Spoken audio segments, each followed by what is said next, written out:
Drama की शुरुआत रानिया से होती है, जो एक मध्यम वर्गीय घर की समझदार लड़की है।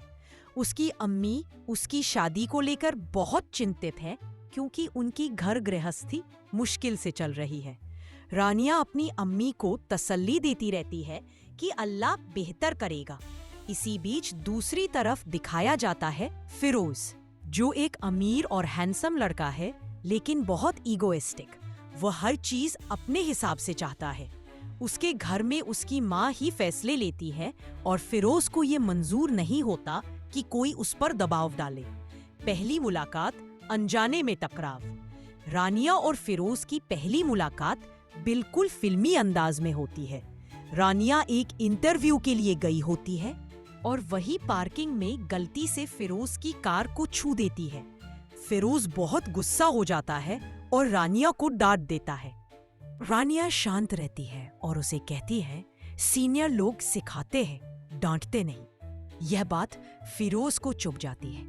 वह उसे याद रख लेता है।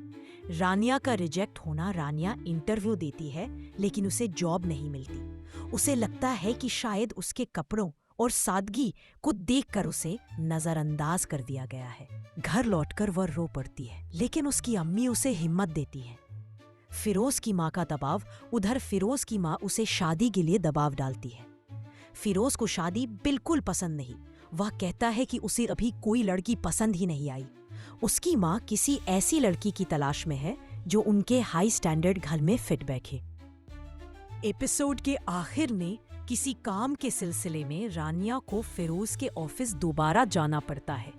उसे देखकर फिरोज चौंक जाता है, क्योंकि वह वही लड़की होती है जो पार्किंग में उससे टकराई थी। फिरोज को उसकी सादगी और आत्मविश्वास अजीब सा आकर्षित करता है, लेकिन वो इसे मानता नहीं। एपिसोड यही खत्म होता है एक हल्के से सस्पेंस के साथ।